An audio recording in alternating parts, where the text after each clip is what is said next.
Hey hi hello everyone, welcome back to my channel grade upper 6। और इस video में हम बात करने वाले हैं methods to measure national income. इससे पहले की वीडियो में हम बहुत सारी चीज़ें डिस्कस कर चुके हैं ऑलरेडी। जो बेसिक्स हैं जो यहाँ पे काम आने वाले हैं वो ऑलरेडी इससे पहले की वीडियोस में मैं आपको बता चुका हूँ। अगर आपको किसी भी तरह का डाउट है यहाँ तक और आपकी बेसिक्स क्लियर नहीं है तो पहले मेरी रिक्वेस्ट है आपसे कि आप उन वीडियोज़ जाके देखें। तो शुरू करते हैं। मैं हूँ आपका teacher mentor guide Pawan Anand. So let's start with this methods to measure national income. और इसके अंदर जो हमारा पहला मेथड रहेगा हम शुरू करेंगे इनकम मेथड से। हम इसमें पहले हम स्टार्ट करने वाले हैं। तो देखते हैं कि इनकम मेथड के अंदर हमें क्या क्या चीज़ें हैं जो इंक्लूड करनी है। सबसे पहले क्या फाइंड करना है, उसके बाद क्या फाइंड करना है। बट अगेन मैं आपको फिर से बता दूं ये बात कि इस मेथड को करने से पहले जो बेसिक्स रिक्वायर्ड हैं इस मेथड के लिए वो सारे के सारे पहले की जो वीडियोस हैं मेरी जो है आप प्लेलिस्ट चेक करेंगे तो आपको मिल जाएंगे उसके अंदर। और अगर नहीं तो आप प्लीज़ सब्सक्राइब करिए, उसमें आपको सब चीज़ मिल जाएगी। तो उसको आप पहले आप गो थ्रू करके आइए, उसके बाद आपको ये जो मेरा लेक्चर है जो वीडियो है आज का ये आपको अच्छे से समझ में आएगा। और इवन किसी और का भी अगर आप वीडियो देखते हैं उसमें आप इनकम मेथड को अगर आप समझते हैं तो उससे पहले आपके बहुत सारे जो बेसिक्स हैं वो क्लियर होने बहुत ज़रूरी हैं। तो चलिए शुरू करते हैं। नेक्स्ट जो है हमारा इसमें स्लाइड है अभी उसके अंदर। Yes, this is income method. हालांकि इनकम मेथड में जो हमारा पहला स्टेप रहेगा, जो हमारा पहला काम रहेगा वो रहेगा ये एनडीपीएफसी को फाइंड करना। ये एनडीपीएफसी क्या चीज़ होती है? Net domestic product at factor cost. इसको हम डोमेस्टिक इनकम भी कहते हैं, है ना। अब डोमेस्टिक इनकम की डेफिनेशन अगेन फिर से मैं कहूँगा कि मैं पहले के वीडियोस में डिस्कस कर चुका हूँ कि ये डोमेस्टिक प्रोडक्ट क्या चीज़ होती है। Sum total of factor incomes earn by residents and non residents but it should be with in the domestic territory. और अगर ये नेट है it is exclusive of depreciation. और अगर ये फैक्टर कॉस्ट पे है तो हम बोलेंगे कि इसके अंदर नेट इनडायरेक्ट टैक्सेस भी नहीं आएंगे। तो पहले आपको फाइंड करना होता है net domestic product at factor cost. अब ये भी क्वेश्चन आपके माइंड में आ सकता है कि हम पहले इसी को क्यों फाइंड कर रहे हैं। देखो हम लोग कर रहे हैं यहाँ पे इनकम मेथड। और वेरी फर्स्ट वीडियो जो मेरा था उसमें आपको मैंने बताया था कि इनकम मेथड के अंदर हम बात करते हैं फैक्टर इनकम्स की सिर्फ। तो इनकम मेथड में हमारे को सबसे पहले जो ऐड करनी होती है कि डोमेस्टिक टेरिटरी की जितनी भी फैक्टर इनकम्स हैं, यानी कि चाहे वो रेजिडेंट्स ने अर्न करी हो चाहे वो नॉन रेजिडेंट्स ने अर्न करी हो, रेंट की फॉर्म में, वेजेस की फॉर्म में, इंटरेस्ट की फॉर्म में, प्रॉफिट की फॉर्म में, जो भी इनकम्स उन्होंने अर्न करी होती हैं वो हमारे को पहले ऐड करनी होती हैं with in the domestic territory. तो डोमेस्टिक टेरिटरी की इनकम है, इसका मतलब डीपी आएगा यहाँ पे ये। और इनकम जो है उसमें जो प्रॉफिट की हम बात कर रहे हैं यहाँ पे, तो प्रॉफिट की जो कैलकुलेशन है ये हमेशा डेप्रिसिएशन को निकालने के बाद होती है। इसीलिए हम यहाँ पे नेट पे फाइंड कर रहे हैं इस चीज़ को, ग्रॉस पे हम फाइंड नहीं कर रहे, हम नेट पे फाइंड कर रहे हैं इसको। और फैक्टर कॉस्ट तो एज द नेम सजेस्ट कि फैक्टर इनकम्स का सम टोटल है, तो ये फैक्टर कॉस्ट आपको मिलने वाली है यहाँ पे। अब जितनी भी फैक्टर इनकम्स हैं वो बेसिकली दो तरह की होती हैं। या तो होती हैं वो लेबर की इनकम होती है और या फिर वो होती है कैपिटल की इनकम होती है। या तो लेबर या कैपिटल। अब आप कहोगे कि सर आपने तो कहा था कि जो है कैपिटल की इनकम तो इंटरेस्ट होती है और लैंड के रेंट होती है। बट बच्चों आई टेल यू बेसिक बात जो यही है कि कॉम्पेंसेशन ऑफ एम्प्लॉयज यानी कि वेजेस एंड सैलरीज के अलावा जितनी भी इनकम होती हैं उन सबको हम कैपिटल इनकम ही मानते हैं। फिर चाहे वो रेंट हो, चाहे वो इंटरेस्ट हो, चाहे वो प्रॉफिट हो, वो सब एक तरह से जो है कैपिटल की ही इनकम मानी जाती है। ठीक है ना। तो ये लेबर की इनकम जो है ये पहला वाला पार्ट होता है, ये कॉम्पेंसेशन ऑफ एम्प्लॉयज। बेसिकली ये किसी को मिलता है, क्यों? क्योंकि उसने अपनी लेबर की सर्विसेज को रेंडर किया। तो क्या मिल जाएगा उसको? कॉम्पेंसेशन ऑफ एम्प्लॉयज, यानी कि जो अपनी लेबर की सर्विसेज को किसी को रेंडर कर रहा है, किसी को दे रहा है, तो वो बन गया एम्प्लॉय। और जो सर्विसेज ले रहा है उससे वो बन गया एम्प्लॉयर। तो एम्प्लॉयर जो एम्प्लॉय को हायर करता है वो एम्प्लॉयर हो गया। अब एम्प्लॉयर जो है वो उस एम्प्लॉय को उसकी सर्विसेज का रिवॉर्ड देगा, उसको बोलते हैं हम कॉम्पेंसेशन ऑफ एम्प्लॉयज। अब ये रिवॉर्ड किस किस फॉर्म में होता है ये आपसे मैं नेक्स्ट स्लाइड में बात करने वाला हूँ। अभी यहाँ पे हम देख लेते हैं कि ये डेफिनेशन एक यहाँ पे लिखी हुई है कि अंडर द इनकम मेथड, ये मैं हाईलाइटर यूज कर रहा हूँ यहाँ पे एक बार, sorry. Yes. See this. Under the income method of calculating national income, all incomes of a country accruing to factors of production, यानी कि रेंट है, वेजेस है, प्रॉफिट है, इंटरेस्ट है, इन सबको हम ऐड करेंगे, are added up together for the determination of national income. But सबसे पहले हम फाइंड करते हैं इसके अंदर एनडीपीएफसी, उसको बोलते हैं हम डोमेस्टिक इनकम जो है। इस मेथड के और नाम भी हैं जो आपको आपकी बुक्स में लिखे हुए नहीं मिलेंगे। जैसे आप टी आर जन पढ़ते हैं, कोई बुक पढ़ते हैं, तो शायद ये नाम वहाँ पे लिखा हुआ आपको नहीं मिले। अगर मिल जाता तो अच्छी बात है। इसको बोलते हैं हम फैक्टर पेमेंट मेथड, या इसको बोलते हैं हम डिस्ट्रीब्यूटिव शेयर मेथड भी कहते हैं इसको हम। शायद आप लोगों के लिए नया नाम होगा, बट ये नाम भी इसके होते हैं। So then the total of all the income earned by factors of production within the domestic territory, यानी कि रेजिडेंट्स एंड नॉन रेजिडेंट्स की income within the territory जो होगी उसको बोलते हैं हम डोमेस्टिक इनकम, यानी कि एनडीपी एट फैक्टर कॉस्ट। अब वन बाय वन हम जो है बात करेंगे कि कॉम्पेंसेशन ऑफ एम्प्लॉइज क्या होता है, ऑपरेटिंग सरप्लस क्या होता है, mixed income of self employed क्या होता है। देखो अगर न्यूमेरिकल में आपको ये एज इट इज गिवन है, जैसे इनका नाम लिखा हुआ है कि कॉम्पेंसेशन ऑफ एम्प्लॉइज है, ऑपरेटिंग सरप्लस है, mixed income of self employed है, तो आप इन तीनों को ऐड कर दीजिए और आपको मिल जाएगा एनडीपी एट फैक्टर कॉस्ट। अब एनडीपी एट फैक्टर कॉस्ट को नेशनल इनकम में कैसे कन्वर्ट करना है, ये भी पहले की वीडियोज में आपसे मैं बात कर चुका हूँ। तो अगेन फिर से मैं कहूंगा कि प्लीज आप पहले की वीडियो जरूर देखिए इस मेथड को सीखने से पहले। फिर भी इस वीडियो में जितना हो सकेगा मैं आपको चीजें साथ साथ एक्सप्लेन सारी कर दूंगा। तो चलते हैं नेक्स्ट स्लाइड के ऊपर, जिसमें बात करेंगे कि कॉम्पेंसेशन ऑफ एम्प्लॉइज क्या होता है और ये किस किस फॉर्म में होता है। यस, तो compensation of employees short form लिखा हुआ COE। It includes all kinds of payments and benefits received by an employee directly or indirectly। अब देखो एक एम्प्लॉय को क्या क्या मिलता है ना। अगर हम किसी एम्प्लॉय की सैलरी की वो देखेंगे, स्लिप देखेंगे, तो उसमें बहुत सारे हेड्स, बहुत सारे हेडिंग लिखे होते हैं अलग अलग, कि उसकी बेसिक सैलरी है, उसका HRA है, उसका ट्रैवल अलाउंस है, उसका DA है, उसके अंदर उसको मेडिकल अलाउंस मिल गया किसी तरह का, है ना। तो ये सब चीज़ें उसको उसके अलग अलग सैलरी के पार्ट होते हैं जो उसको मिलते हैं। बट अभी तक CBSE इस तरह के उसमें डिस्क्रिप्शन में और डिटेल में नहीं जाती है, वो जाएगी तो हम उसकी बात भी करेंगे अलग से। बट अभी हम इसके बेसिक समझते हैं पहले कि इसके अंदर क्या क्या हम मेनली इंक्लूड करते हैं। देखो जब कोई भी पर्सन किसी को अपनी सर्विसेज रेंडर करेगा एज एन एम्प्लॉय, तो उसको हर मंथ एक सैलरी मिलती है, उसको बोलते हैं हम कैश के फॉर्म में जो पैसे मिलते हैं उसको, this is called wages and salaries in cash. हालांकि वेजेस और सैलरीज में फर्क ये होता है कि वेजेस जो होती हैं वो वर्ड हम यूज करते हैं जहाँ पे कैजुअल लेबर में पे करना हो, और सैलरीज जो होते हैं यूजुअली वो जो परमानेंट जो एम्प्लॉयज होते हैं उनकी जो इनकम को हम सैलरी कहते हैं, कि वो जो रिसीव करते हैं एम्प्लॉयर से अपने। तो wages and salaries in cash, जो भी उसको कैश की फॉर्म में मिला, क्या क्या मिलेगा, all the monetary benefits like salaries, है ना, बोनस हो गए उसके, किस तरह का उसको कमीशन दे दिया है कंपनी ने, उसको डिनर्स अलाउंस दे दिया है ना, तो ये सब HRA हाउस रेंट अलाउंस मिल गया है उसको। अभी तक न्यूमेरिकल्स में इतना आपको डिटेल में वहां पे लिखा हुआ नहीं आएगा, आप अभी पहले बेसिक बात समझिए कि यहाँ पे wages and salaries in cash क्या चीज होता है, जितने भी उसको मनी की फॉर्म में मिलने वाले बेनिफिट्स हैं जो उसको मंथली उसकी सैलरी मिलती है एक तरह से। अब कुछ कंपनीज जो है या गवर्नमेंट जो है वो अपने एम्प्लॉयज को घर देती है रहने के लिए, कार दे देती है उसको ना यूज करने के लिए, या उसको मील कूपन दे देती है गवर्नमेंट जो है या कंपनी जो भी है, एजुकेशन फैसिलिटीज उसके बच्चों की फ्री कर देते हैं वो इस तरह का। तो इनको हम बोलते हैं, ये भी देखो ये कैश की फॉर्म में नहीं मिला उसको, ये मनी की फॉर्म में नहीं मिला उसको, बट एक काइंड की फॉर्म में मिल गया उसको एक तरह से, तो ये भी उसके कॉम्पनसेशन का पार्ट है। तो अगर लिखा हुआ आता है कहीं पे कि wages and salaries in cash and kind, तब तो दोनों सब उसमें आ गए। या इवन अगर ये भी लिखा हुआ है सिर्फ कि वेजेस एंड सैलरीज, न्यूमेरिकल में जब आप सॉल्व करेंगे अगर लिखा हुआ है सिर्फ और सिर्फ वेजेस एंड सैलरीज, तो इसका मतलब उसमें कैश भी आ गया और काइंड भी आ गया। बट अगर उन्होंने इसको इस तरह से स्पेशली पर्टिकुलरली अलग से लिखा हुआ है कि wages and salaries in cash, तो इसका मतलब आपको wages and salaries in kind भी कहीं ना कहीं गिवन होगा, उसको आपको ऐड करना पड़ेगा उसके अंदर। तो ये तो दोनों चीजें मिला के होगी कि जो उसको प्रेजेंट टाइम में मिलेगा, उसको जो है कि वो हर मंथ जा रहा है अपनी सर्विसेज दे रहा है, उसको सैलरी मिल रही है और ये सब उसको बेनिफिट्स मिल रहे हैं। बट तब क्या होगा जब वो पर्सन जो है वो रिटायर हो जाएगा या रिजाइन कर देगा, है ना, उसके फ्यूचर का क्या होगा, उसकी सोशल सिक्योरिटी का क्या होगा। तो देखो क्या होता है कि एज पर लेबर लॉज जो है, जो भी एम्प्लॉयर हैं वो सैलरी के अलावा जो है ना, कैश और काइंड के अलावा कुछ अलग से उस अपने एम्प्लॉय के लिए उसके फ्यूचर के लिए कुछ कंट्रीब्यूट करते हैं, और जिस फंड में कंट्रीब्यूट करते हैं उसको बोलते हैं हम प्रोविडेंट फंड कहते हैं, उसको EPF भी कह सकते हैं आप, है ना, एम्प्लॉय प्रोविडेंट फंड कहते हैं उसको। तो उसमें उसको हम कंट्रीब्यूट करते हैं, वो एम्प्लॉयर जो होता है अलग से, है ना, कि हालांकि जितना एम्प्लॉयर करता है कंट्रीब्यूट उतना एम्प्लॉय का कंट्रीब्यूशन भी हो सकता है, लेकिन देखो एम्प्लॉय का कंट्रीब्यूशन आपको अलग से ऐड नहीं करना, एम्प्लॉय का कंट्रीब्यूशन तो उसकी सैलरी का पार्ट ही हो गया, अगर आप अलग से ऐड कर दोगे तो फिर डबल काउंटिंग हो जाएगी। हमें क्या लेना है, अगर इसके साथ और चीज गिवन होती है वो होती है एम्प्लॉयर्स कंट्रीब्यूशन, है ना। मैं फिर से बताऊंगा आपको कि ये एम्प्लॉयज का नहीं होना चाहिए, अगर लिखा हुआ एम्प्लॉयज कंट्रीब्यूशन तो आपको ऐड नहीं करना, अगर लिखा हुआ employers contribution to social security benefits, है ना, तो जैसे कि ग्रेचुइटी होगी, प्रोविडेंट फंड हो गया, इस तरह के उसको, तब ये पैसे तब मिलेंगे जब वो रिजाइन कर देगा, रिटायर हो जाएगा, तब ये पैसे मिलने वाले हैं उसको, ठीक है ना। तो ये तीन चीजें मिला के बन गया हमारा पहला वाला हेड जो है कॉम्पेंसेशन ऑफ एम्प्लॉइज।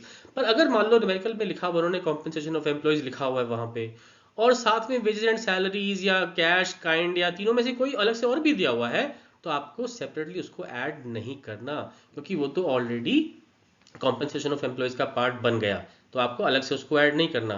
ठीक है ना। तो घर में देखो शादी का कार्ड जब आ जाएगा तो है ना, पेरेंट्स के नाम से कार्ड आता है तो थोड़ा ना कि बच्चों को अलग से कार्ड भेजेंगे, तो इसका मतलब सारे ही उसमें आ गए, इंक्लूड हो गए। ठीक है ना, ऑन अ फनी साइड जो है।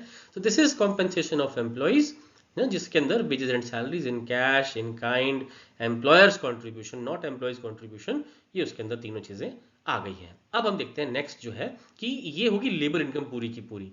अब कैपिटल इनकम यानी कि एक सरप्लस इनकम है, उसको बोलते हैं हम ऑपरेटिंग सरप्लस कहते हैं उसको। उसमें क्या क्या आएगा, तो ये देखो चार हमने डिस्कस की थी, आपको रिमेंबर होगा, आपको याद होगा कि वो जो हमने कहा था कि रेंट वेजेस इंटरेस्ट प्रॉफिट, उसमें से समझो वेजेस वाला पार्ट तो ये सारा होगा यहाँ पे। अब है रेंट इंटरेस्ट प्रॉफिट मेनली, तो उन तीनों को मिला के या उसमें कुछ और भी अगर है तो वो क्या है, जैसे रॉयल्टी उसमें अलग से और ऐड होता है, तो वो क्या चीज़ है उसके बारे में हम नेक्स्ट स्लाइड में डिस्कस करते हैं अभी।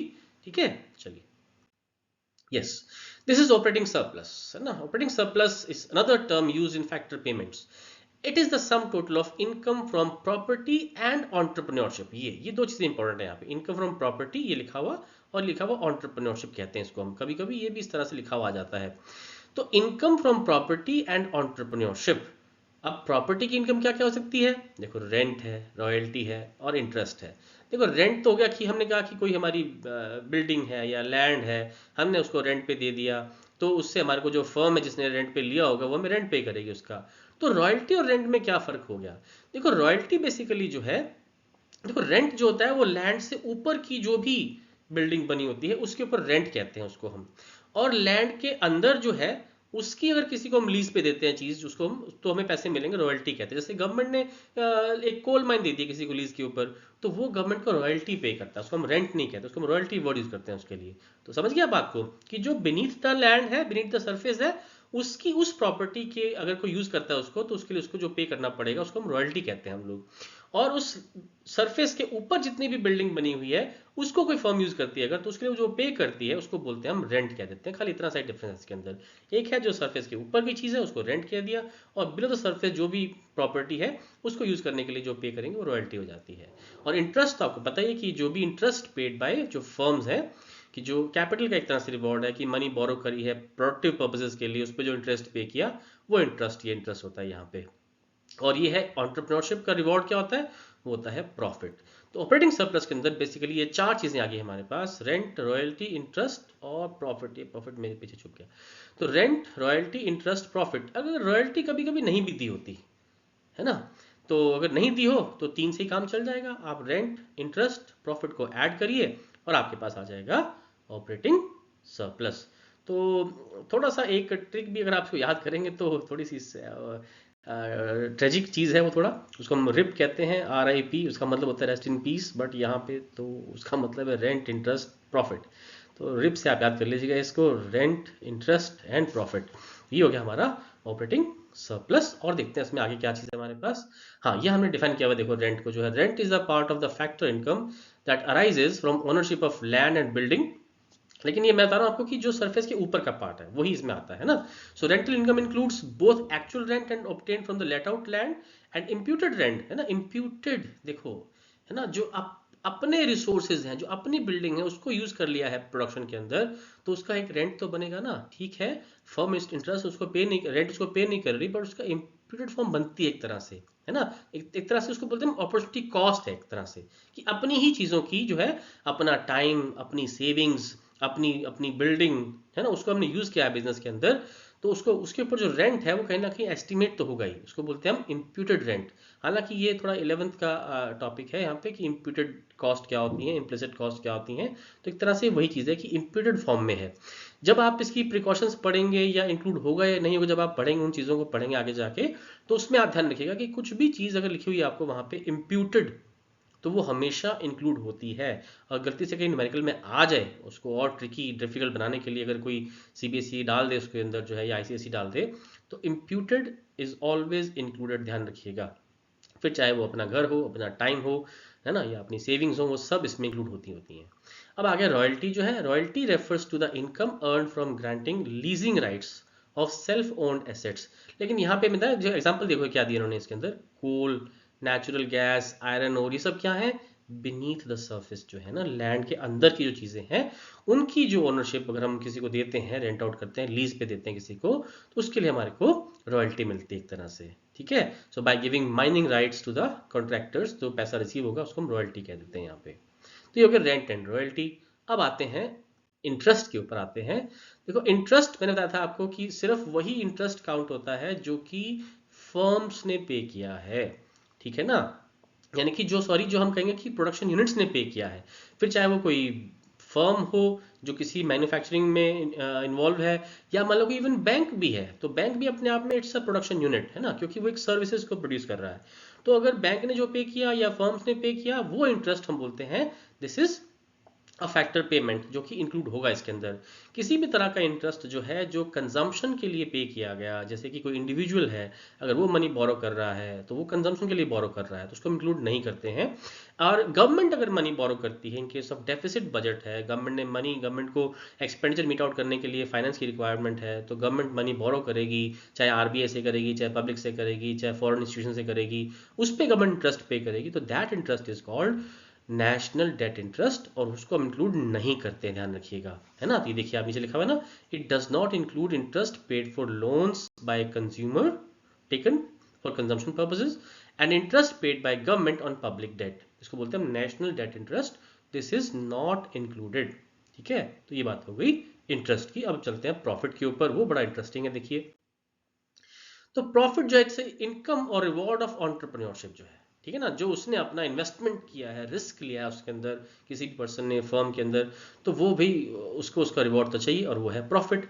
अब प्रॉफिट जब भी आएगा, प्रॉफिट इस तरह की देखो इनकम है ना, तो प्रॉफिट जब भी आएगा तो टैक्स पे करना पड़ेगा। जैसे हम लोग अपनी इनकम के ऊपर एज एन इंडिविजुअल हम अपनी इनकम पे टैक्स पे करते हैं, उसको बोलते हैं पर्सनल इनकम टैक्स।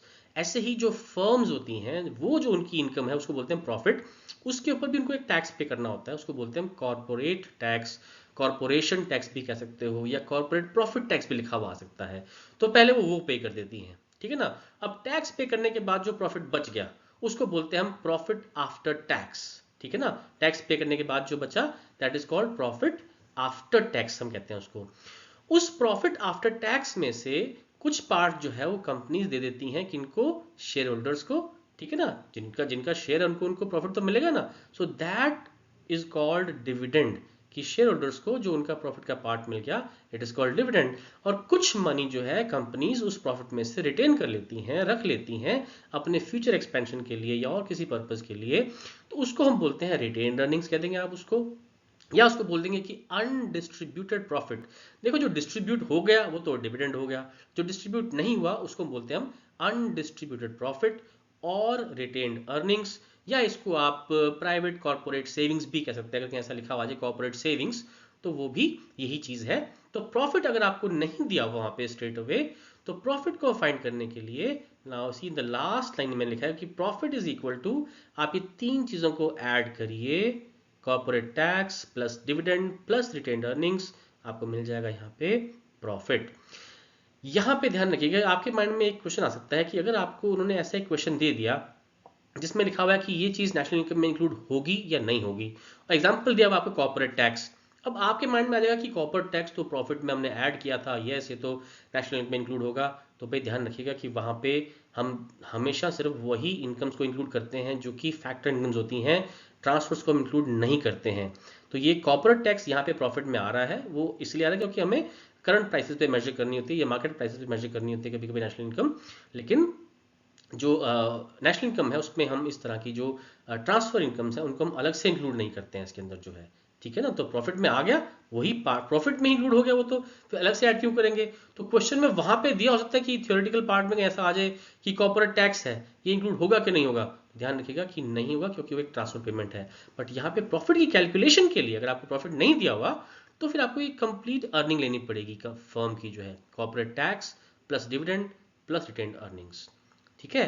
तो अब हमारे को यहां से दो मेन चीजें क्लियर हो गई, एक तो हो गया कॉम्पनसेशन ऑफ एम्प्लॉइज और एक हो गया ऑपरेटिंग सरप्लस।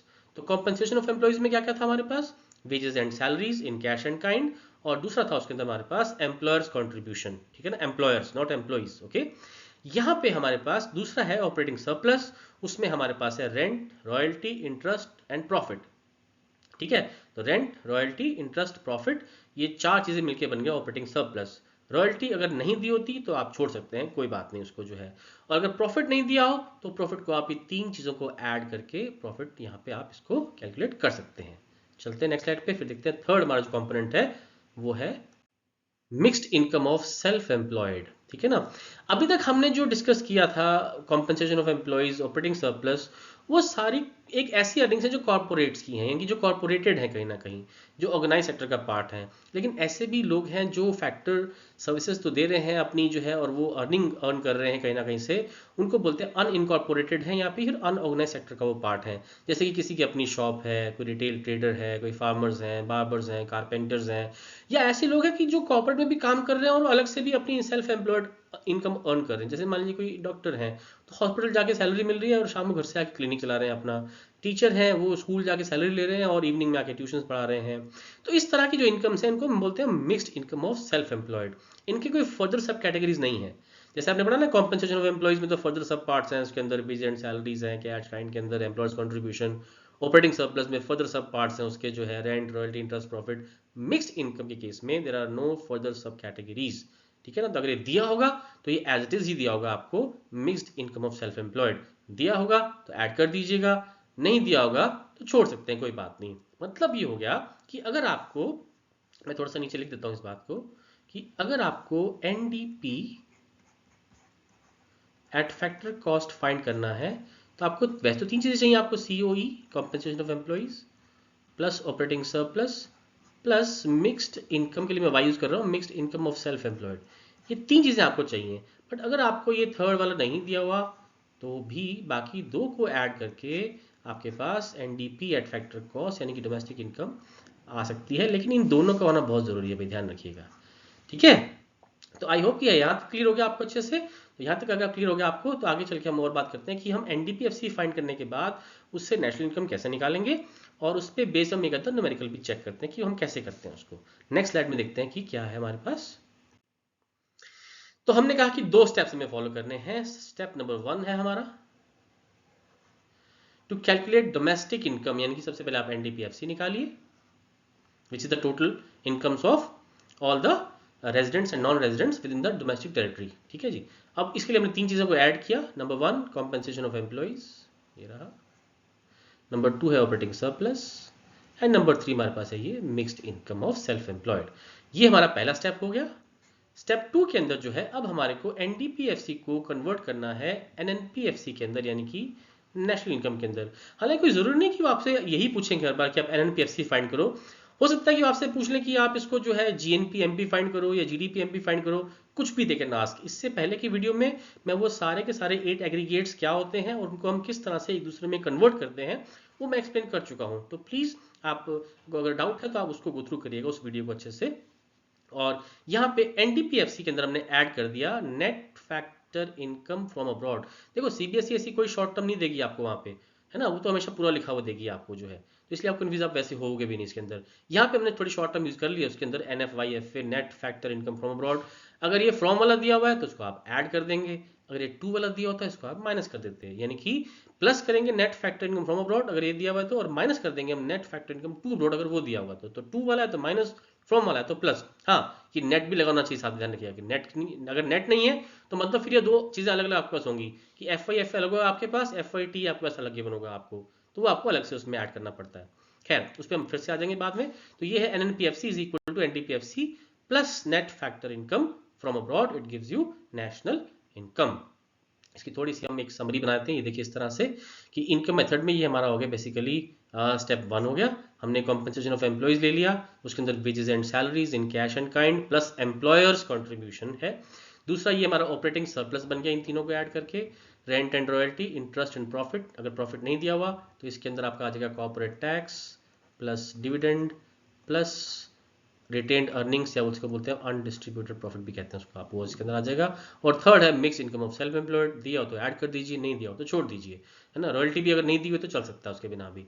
ये ऐड करके मिल गया आपको डोमेस्टिक इनकम मिल गई एनडीपीएफसी, और उसमें आपने प्लस कर दिया NFIA लिखा हुआ, लेकिन इसका मतलब है कि net factor income from abroad basically, ये ना net factor income from abroad है ये, इसको आपने ऐड किया, आपको मिल गया नेशनल इनकम यानी कि NNP eight factor cost.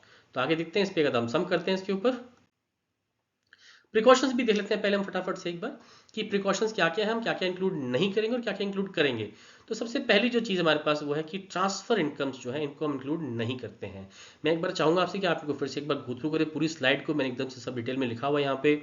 Income from the sale of second hand goods will not be included, income from the sale of securities will not be included. ये मैं इसलिए थोड़ा सा स्पीड से कर रहा हूँ क्योंकि ये चीज़ें मैं फिर से एक वीडियो में करूंगा अलग से जाके, प्रिकॉशंस तीनों मेथड्स की एक साथ जो है।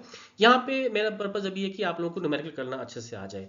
और विंडफॉल गेन्स नॉट इंक्लूडेड, यानी कि जो किसी को एकदम से मिल गया, जैसे लॉटरी लग गई ऐसे समझिए, है ना, तो विंडफॉल गेन कहते हैं ना, नहीं छप्पर फाड़ के कुछ मिल गया हमारे को जो है ना, लॉटरी लग गई, हॉर्स रेसिंग है, बैटिंग किसी ने कर ली, इलीगल इंडिया में मत करिएगा। और ये लास्ट जो है इम्प्यूटेड वैल्यूज, ये हमेशा इंक्लूड करते हैं हम, है ना। जो ओनर, जो प्रोड्यूसर है, उसके अपने रिसोर्सेज की जो वैल्यू है उसको हम नेशनल इनकम में इंक्लूड हमेशा करते हैं। तो ये एक बार जो स्लाइड आपके सामने, इसको पूरा आप गो थ्रू करिएगा अच्छे से। और उसके बाद मैं किसी नेक्स्ट वीडियो के अंदर प्रिकॉशंस तीनों मेथड्स की एक साथ लेके चलूंगा, ताकि आपको तीनों एक साथ याद हो जाएंगी, उसके तीनों मेथड्स की प्रिकॉशंस आपको एक साथ याद हो जाएंगी। ठीक है, अभी हम करते हैं इस पर कोई कदा न्यूमेरिकल करते हैं हम इसके अंदर। या this is numerical, calculate national income from the following data. अब देखो, ये हो सकता है कि लिखा हुआ भी कि आपको इनकम मेथड से निकालना है, तब तो ठीक है, आपको पता है कि आपने पहले एनडीपीएफ से निकालना होता है।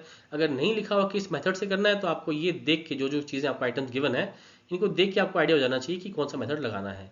एंड आई गारंटी यू कि तीनों मेथड्स मेरे साथ करने के बाद आपको बिल्कुल भी कन्फ्यूजन नहीं होगी इसमें। एग्जाम में किसी भी तरह का क्वेश्चन आ जाएगा तो मैं फिर से कहूँगा बच्चों कि आप डेफिनेटली इसको सॉल्व कर पाओगे हर हाल में। बस आप इन वीडियोस को अच्छे से देखते रहिए, सब्सक्राइब करते रहिए, है ना, ताकि जो भी नए वीडियोस आते रहें आपके पास उसकी नोटिफिकेशन पहुंच जाए। तो ये वीडियोस जो हैं आपके लिए, देखो टेक्नोलॉजी ने कितना आसान बना दिया चीज़ें आप लोगों के लिए, है ना। सब कुछ आपको अवेलेबल है फ्री ऑफ कॉस्ट जो है। बहुत सारे टीचर्स यूट्यूब के ऊपर आपको पढ़ा रहे हैं, कर रहे हैं, और बस आपके अंदर पढ़ने की इच्छा होनी चाहिए। सब कुछ आपके सामने अवेलेबल है। ठीक है, तो देखो हम लगा रहे हैं अभी इनकम मेथड, नाम से तो हमने शुरू कर ही दिया, इनकम मेथड हमारे पास। तो ये इनकम मेथड, और इसमें हमारा पहला काम क्या होता है, एनडीपीएफसी निकालना। आपको लिखना पड़ता है एग्जाम के अंदर कि एनडीपीएफसी इज इक्वल टू, पूरा लिखना एग्जाम में, compensation of employees plus operating surplus plus mixed income of self employed. आपने ऐसे शुरुआत करनी है इसकी। अब आपने ढूंढना है, देखो एक बात याद रखना कि आपके माइंड में ये फॉर्मूला पहले याद होना चाहिए आपको अच्छे से। ऐसा नहीं कि आप इसमें से पिक करने बैठ जाएं कि ये लूं कि ना लूं, इसको ऐड करूं कि ना करूं, तब तो डेफिनेटली आप कंफ्यूज हो जाएंगे। आपके माइंड के अंदर ये जो फॉर्मूला है एनडीपीएफसी का, ये आपके माइंड में पहले अच्छे से बैठा होना चाहिए, छपा होना चाहिए वहां पे जो है। अब आप देखिए कि आपको सबसे पहला क्या चाहिए, आपको चाहिए कॉम्पेंसेशन ऑफ एम्प्लॉइज। क्या आपको ये एज इट इज गिवन है इसके अंदर, तो आप ठीक है उसको ले लीजिएगा। अगर नहीं गिवन तो आपके माइंड में आने चाहिए इसके सब पार्ट्स क्या क्या होते हैं। इसके सब पार्ट्स में हमने तीन चीजें बात करी थी, आपको याद होगा कि wages and salaries in cash and kind, दो तो ये हो गए, और एक था हमारे पास एम्प्लॉयर्स कॉन्ट्रीब्यूशन। तो पहले ढूंढते हैं कि वेजेस एंड सैलरीज कहाँ पे हैं। देखिए ये लास्ट पे लिखा हुआ है 10th नंबर पे, वेजेस एंड सैलरीज। मैंने कहा था आपको कि अगर वेजेस एंड सैलरीज लिखा हुआ है, कुछ मेंशन नहीं कर रखा कि कैश है या काइंड है क्या है, तो समझो कि इसमें सब कुछ आ गया। तो इसको तो हम लेंगे ही लेंगे। यहाँ पे ये 10 नंबर देखो, ये लिखा हुआ यहाँ पे ऐड किया हुआ है ना 10, ठीक है जी। उसके बाद दूसरा में चाहिए एम्प्लॉयर्स कॉन्ट्रीब्यूशन, तो ये हमने यहाँ पे नंबर 2 भी इसका सीरियल नंबर लिख दिया। एग्जाम में आपको इसी पैटर्न से करना चाहिए, क्योंकि सीबीएसई की जो मार्कशीट आती है, सॉरी जो मार्किंग स्कीम आती है सीबीएसई की तरफ से, यानी कि जो आंसर्स वो देते हैं, तो उसमें वो इस तरह के नंबर्स बना के देते हैं, सीरियल नंबर लिखे होते हैं, और टीचर जो चेक करते हैं वो इसी के हिसाब से उसको एक बार चेक करने की कोशिश करते हैं कि ये है कि नहीं वहाँ पे। और तो ऐसा नहीं कि ये नहीं लिखा और आपने अपना फॉर्मूला लिख दिया अपने हिसाब से, सब चीज़ें ऐड कर लिख दी तो गलत हो जाएगा।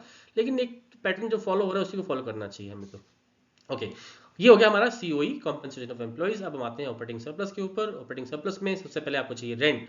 देखो रेंट कहाँ पे है, 5 पे है, वो आप पहले लिखिएगा, ये 3 पे लिखा, पर आप रेंट पे चलिए पहले, रेंट। फिर ढूंढिए रॉयल्टी कहाँ पे इसके अंदर, रॉयल्टी नहीं दी हुई तो छोड़ सकते हैं, कोई बात नहीं। तो इंटरेस्ट कहाँ पे, वो देखते हैं, हम देखते हैं इंटरेस्ट, ये रहा नंबर 3 पे इंटरेस्ट दिया हुआ ना, तो ये इंटरेस्ट ये इन्होंने यहाँ पे लिख दिया, नंबर 3 पे इंटरेस्ट आ गया यहाँ पे। फिर ढूंढते हैं प्रॉफिट कहाँ पे है, प्रॉफिट नहीं लिखा हुआ कहीं पे। अगर नहीं लिखा हुआ तो उसके 3 सब पार्ट्स होते हैं, corporate tax, dividend and undistributed profit. ये तीनों को ऐड करके प्रॉफिट बन जाएगा। तो ये होगा आपका नंबर। पहले उन्होंने डिविडेंड लिख दिया, कोई बात नहीं, चलिए। फिर उन्होंने कॉर्पोरेट टैक्स, फिर उन्होंने अनडिस्ट्रीब्यूटेड प्रॉफिट। अब देखो mix income of self employed कहाँ पे है, नहीं दी हुई तो छोड़ दीजिए उसको। तो ये बन गया आपका एनडीपी एट फैक्टर कॉस्ट, सब कुछ ऐड करके आ गया ये 885 करोड़। हमें क्या फाइंड करना है, नेशनल इनकम कह रहे हैं क्वेश्चन में फाइंड करने के लिए, और उसका जो एग्रीगेट है वो होता है एनएनपी एट फैक्टर कॉस्ट। उसके लिए आपको ये देखना है कि आपको net factor income from abroad कहाँ पे है। ये net factor income from abroad अगर ये दिया हुआ है तो ये तो ऐड हो जाएगा, अगर ये नहीं दिया हुआ तो ये दिया होगा आपको net factor income to abroad दिया होगा, ये दिया हुआ हो तो इसको आप एनडीपीएफसी में से माइनस करिएगा। अगर आपको दोनों अलग अलग दे रखे हैं, आपको दे रखा है कि फैक्टर इनकम फ्रॉम अब्रॉड दे रखा है, एक आपको फैक्टर इनकम टू अब्रॉड दे रखा है, तो फिर ये दोनों का यूज होगा इसके अंदर कि ये तो प्लस होगा और ये माइनस होगा, इनका जो नेट रिजल्ट आएगा वो आप यहाँ पे इस जगह पे लाके ऐड कर देंगे, तो आपका एनडीपीएफसी में ये ऐड होके बन जाएगा एनएनपी एट फैक्टर कॉस्ट। तो यहाँ पे इन्होंने हमारे को ऑलरेडी दे रखा है यहाँ पे net factor income from abroad, ये 9th नंबर पे दे रखा है आपको इन्होंने, विच इज बेसिकली -10 दिया हुआ है, तो वो 885 में से माइनस हो जाएगा, तो बचेगा हमारे पास 875 करोड़। तो ये आपका नेशनल इनकम यहाँ से आंसर आ गया। ठीक है, हालांकि इस क्वेश्चन में आपसे कुछ भी पूछ सकते हैं कि आप जीडीपीएमपी निकालो, जीएनपीएमपी निकालो, तो वो आप पहले स्टेप आपका एनडीपीएफसी ही रहेगा, उसको आप उसमें कन्वर्ट कर सकते हो, उसके लिए आप प्लीज पिछला वीडियो रेफर करिएगा। नेक्स्ट क्वेश्चन पे आते हैं फटाफट से। यस, ये क्वेश्चन जो है एक बार सीबीएसई एग्जाम में आया हुआ है, बच्चों को थोड़ा सा उस टाइम मुश्किल लगा था, ये थोड़ा सा था भी ट्रिकी था थोड़ा सा, है ना। इसमें अगेन मैं फिर से आपको कहूंगा कि अगर आपने पिछले बेसिक्स क्लियर नहीं है आपके, तो न्यूमेरिकल्स आपसे सॉल्व हो भी सकता है लेकिन नहीं भी हो सकता, है ना। होने को आपका लक काम कर गया, आपने सिंपल चीजें पढ़ रखी थी, रट रखी थी, वो एग्जाम में मिल गई आपको और क्वेश्चन सॉल्व हो भी जाएगा, कोई बड़ी बात नहीं है। लेकिन थोड़ा सा भी अगर ट्रिकी हो गया तो आप वहाँ पे अटक जाएंगे अगर आपने पिछले बेसिक्स क्लियर नहीं कर रखे हैं तो, है ना। मैंने फिर से कहूँगा कि सब कुछ एक लिंक बना हुआ है ना, लिंक से सब कुछ चल रहा है इसके अंदर। तो पहली चीज़ आएगी तो ही दूसरी चीज़ आपको समझ में आएगी, तो इसलिए पहले की वीडियोस पहले देखिए और बाद की वीडियोस को आप बाद में गो थ्रू करिए।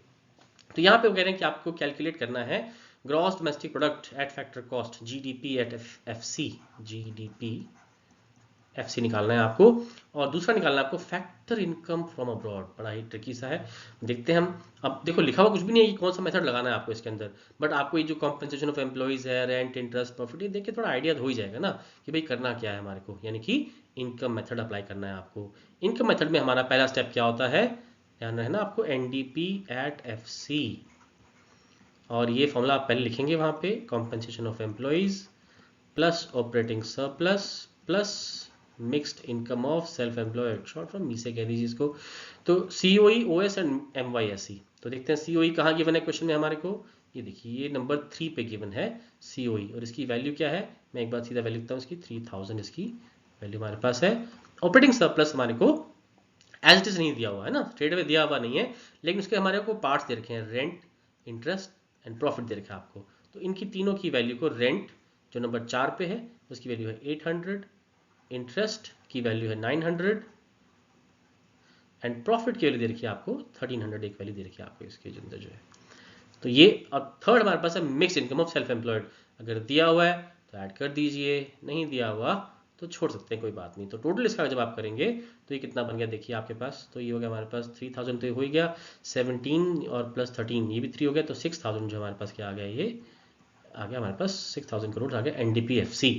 बट हमें क्या चाहिए, हमें चाहिए जीडीपी एट फैक्टर कॉस्ट, ये तो हमारे पास एनडीपीएफसी तो आ गया, इसमें हम क्या करेंगे, हम इसमें डिप्रीसिएशन को ऐड करेंगे, क्योंकि डिफरेंस किस चीज़ का है, एक नेट है और एक ग्रॉस है, बाकी सब तो सेम ही है। देखिए ये ग्रॉस और ये नेट, सिर्फ इसी का डिफरेंस है, बाकी तो डीपी है और एफसी है, डीपी है और एफसी है, ये बात हम पहले कर चुके हैं पहले की वीडियो के अंदर। तो प्लीज़ फिर से आप वहाँ जाइए और देखिए कि ये डिफरेंस हमने कैसे किया था। ओके, नाउ डेप्रीसिएशन कहाँ पे, डेप्रीसिएशन हो सकता है कि आपको ऐसे लिखा हो, डेप्रीसिएशन लिखा हुआ हो, या इसका कोई और नाम हो सकता है कि कंजम्पशन ऑफ फिक्स्ड कैपिटल ऐसा लिखा हुआ हो, या करंट रिप्लेसमेंट कॉस्ट लिखा हुआ कहीं पे हो, वो ढूंढ लीजिए कहाँ मिल जाए आपको। तो तीनों नाम है इसके, है ना, क्या क्या, depreciation, consumption of fixed capital and current replacement cost, इन तीनों में से कोई भी नाम हो सकता है। देखिए कहीं मिलता है आपको, आई थिंक ऐसा तो इसमें कहीं पर भी दिया हुआ नहीं है। लेकिन डेप्रीसिएशन निकालने के लिए इन्होंने हमारे को एक चीज़ दे रखी है, ये वाली ग्रॉस डोमेस्टिक कैपिटल फॉर्मेशन, और एक दे रखी है नेट डोमेस्टिक कैपिटल फॉर्मेशन। इस पे बेस्ड भी मैं न्यूमेरिकल्स पहले करवा चुका हूँ पहले की वीडियो के अंदर, तो फिर से प्लीज जाइए वहाँ पे देखिए कि जब हमने ये डोमेस्टिक कैपिटल फॉर्मेशन किया था तो वहाँ पे हमने डेप्रीसिएशन कैसे निकाला था। तो यहाँ पे हमारे पास 6000 तो आ गया एनडीपीएफसी, प्लस डिप्रीसिएशन निकालने के लिए आप जो 10 - 9 यानी कि 10 नंबर की जो चीज, सॉरी 9 नंबर की चीज है, जो 9 लिख दो मैं एक बार यहाँ पे, ये वाला -8 करेंगे आप, तो आपके पास ये यहाँ से डेप्रिसिएशन आपके पास आ जाएगा। तो ये हो जाएगा आपके पास, मैं थोड़ा यहाँ लिखता हूँ इसको कि 6000 प्लस ब्रैकेट में आ गया मेरे पास, हाउ मच इज दिस, 9 पे 900 माइनस 800, तो ये हमारे पास आंसर आ गया 6100 करोड़। ये आ गया आपके पास GDP at factor cost.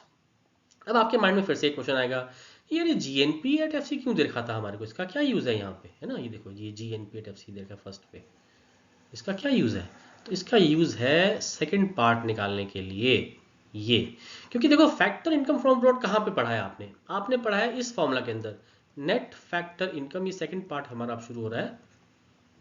Net factor income from abroad जो होता है, ये होता है factor income from abroad minus factor income to abroad, ठीक है। अब देखो क्वेश्चन में मेरे पास नंबर 10 पे दे रखा है इन्होंने फैक्टर इनकम टू अब्रॉड, ये तो मेरे पास है, ये मुझे फाइंड करना है, बट ये मुझे गिवन नहीं है क्वेश्चन में, net factor income from abroad question में गिवन नहीं है, तो फिर इसी को फाइंड करने के लिए उन्होंने हमारे को ये जीएनपी एट एफसी दे रखा है ना। देखो आपको याद होगा हमने पीछे डिस्कस किया था कि जो अगर आपके पास जीडीपी एफसी हो तो इसमें आप ऐड कर देते हैं net factor income from abroad, और क्या मिलता है आपको, यहाँ से आपको मिल जाता है ये जीएनपी एट एफसी बन जाता है, ये है ना, डीपी का एनपी बन गया, बाकी तो दोनों ग्रॉस की फॉर्म में दिए हुए हैं और एफसी की फॉर्म में दिए हुए हैं। तो हमारे पास जीडीपी एफसी हमने फाइंड कर लिया, ये कितना हमने फाइंड किया, ये हमने फाइंड किया 6100 सॉरी, प्लस ये एज इट इज हमारे पास है net factor income from abroad, और जीएनपी एमपी हमें दे रखा है उन्होंने इसके अंदर 61500, ये थोड़ा सा इसमें मिस्टेक है, एक्चुअली ये 6150 है, यहाँ पे मैं ये जीरो थोड़ा सा यहाँ पे कट कर रहा हूँ, इट इज ओनली 6150। तो ये सॉल्व करके मेरे पास जो आंसर आएगा वो आ जाएगा आपके पास net factor income from abroad, ये आ जाएगा आपका 6150 माइनस 6100 विच इज 50। अब इस 50 को मैं लेके कहाँ जा रहा हूँ, यहाँ पे लेके आ रहा हूँ मैं, तो 50 is equal to factor income from abroad जो मुझे फाइंड करना है, minus factor income to abroad 80 दे रखा है, ये देखिए ये 80 रहा, माइनस 80, तो इसको जब आप सॉल्व करेंगे तो ये 130 आपका आंसर आ जाएगा। यहाँ पे आके 130 कर देता हूँ मैं इसको, FYFA, तो ये सेकंड पार्ट का आंसर हो गया।